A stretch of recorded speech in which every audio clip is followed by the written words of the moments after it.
Bismillahirrahmanirrahim. Sekarang kita melanjutkan pembacaan kitab Manaqib Sayyidina Syekh Kanjeng Syekh Abdul Qadir Al-Jailani.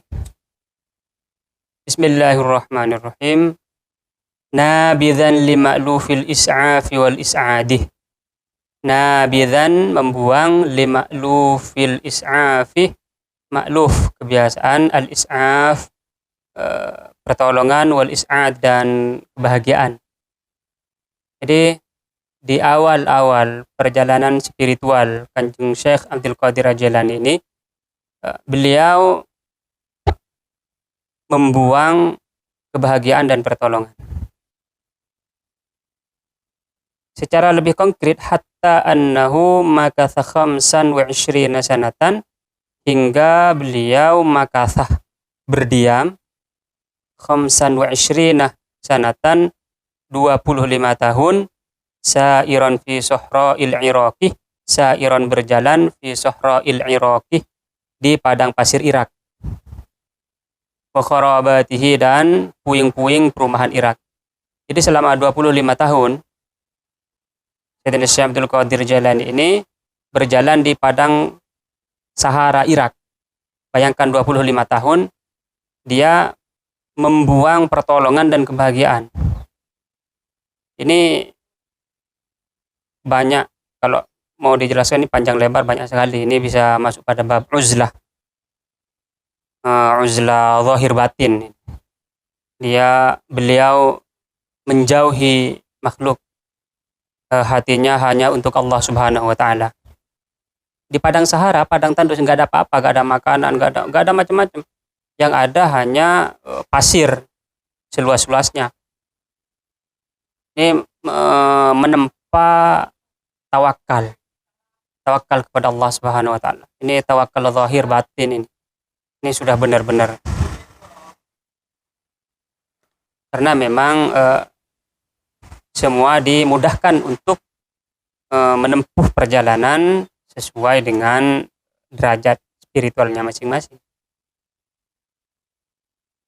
25 tahun ini bukan waktu yang sebentar. Tidak ada bekal, tidak membawa apa-apa. Yang ada hanya dia dan Allah Subhanahu wa Ta'ala. Jadi seperti kata Al-Hallaj, ya, Sayyidi Kanjeng Syekh Al-Hallaj, at-tariq ilallah baina tsnain, bahwa perjalanan kepada Allah baina tsnain, hanya ada di antara dua, artinya saya dan Allah Subhanahu wa Ta'ala. Ini sedang memasuki fase di mana Kanjeng Syekh Abdul Qadir Jailani ini benar-benar fokus, hanya ada Allah dan beliau sendiri, nggak ada yang lain. Jadi kalau Kanjeng Nabi Muhammad SAW itu ada waktu di mana tidak ada seorang pun, siapapun yang boleh mengganggu beliau, Kanjeng Nabi. Jadi hanya ada beliau dan Allah Subhanahu wa Ta'ala.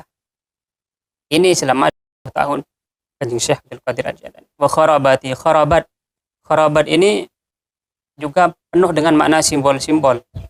Kharab itu secara kajian sufisme itu adalah hati yang tidak berzikir kepada Allah Subhanahu wa Ta'ala.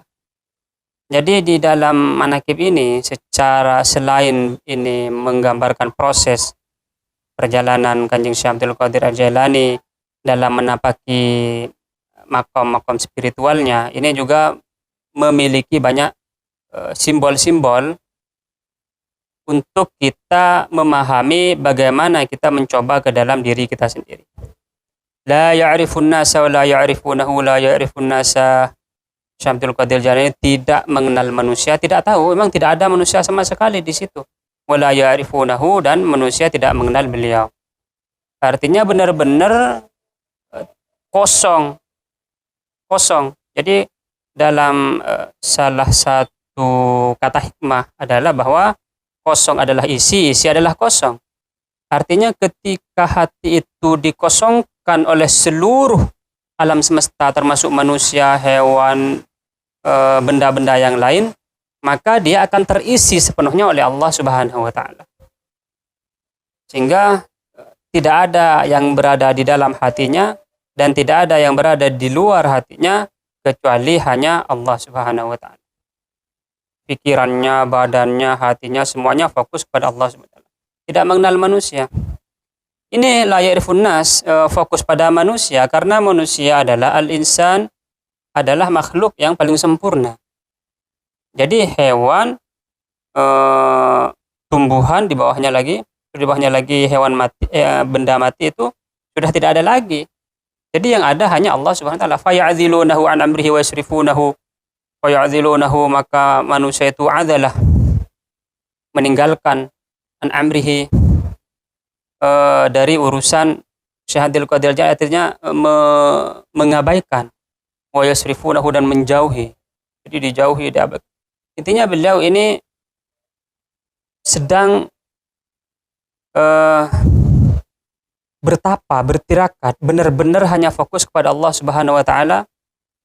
Wa qasa fi bidayati amril akhtar, wa qasa, dan berjuang keras fi bidayati amrihi.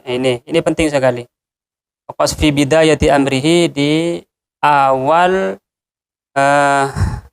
amrihi, perjalanan beliau, al-akhtar, berjuang keras untuk menghadapi akhtar, bahaya-bahaya. Sebagai seorang salik, penempuh jalan spiritual, kita ini harus berjuang benar-benar untuk melawan diri kita sendiri. Yang pertama yang harus dilawan adalah diri kita. Kita harus mengakui bahwa kita ini adalah Rabbana zalamna anfusana.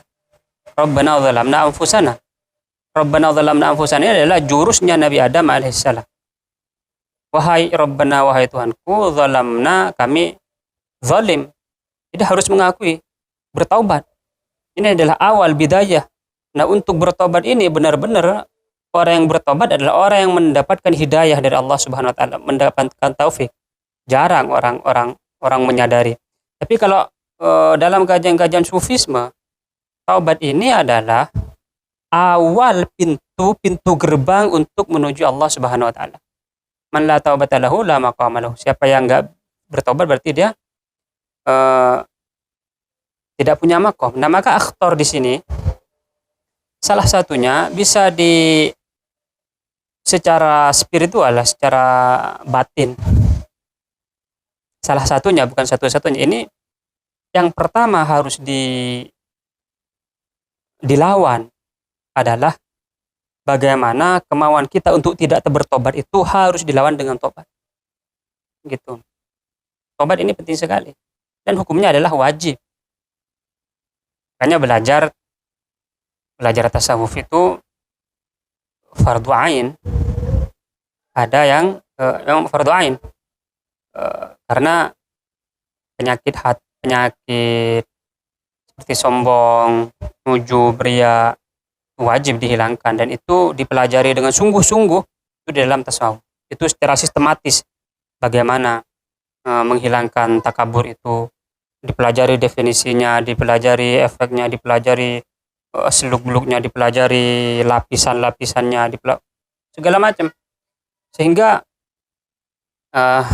sangat disayangkan sekali kalau orang itu antipati, belum memasuki sudah misalnya antipati terhadap tasawuf. Padahal itu adalah salah satu ilmu yang hukumnya adalah fardhu ain. Jadi yang fardhu ain itu ada 3.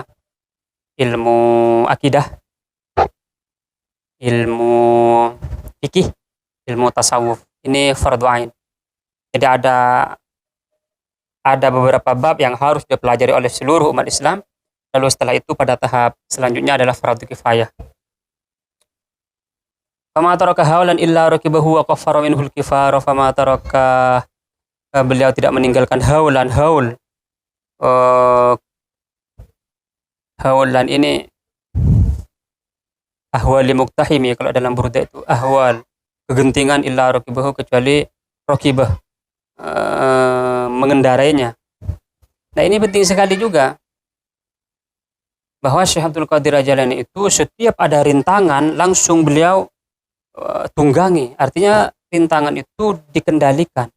Apa rintangan-rintangan itu? Dalam tasawuf itu, rintangan-rintangan itu adalah penyakit-penyakit dalam hati. Penyakit dalam hati sombong misalnya. Jadi kita harus sadar bahwa misalnya kita sombong, harus mengakui bahwa sombong. Oh, setelah kita sadar bahwa kita sombong, kita tahu bahwa kita punya penyakit. Setelah kita tahu bahwa kita punya penyakit, kita mencari obatnya. Selama kita masih antipati, enggak, saya enggak sombong. Selama itu berarti dia tidak akan pernah mencapai tingkat selanjutnya di dalam perjalanan menuju Allah Subhanahu wa taala. Jadi harus diakui. Jadi setiap ada penyakit, kita akui bahwa itu adalah penyakit saya.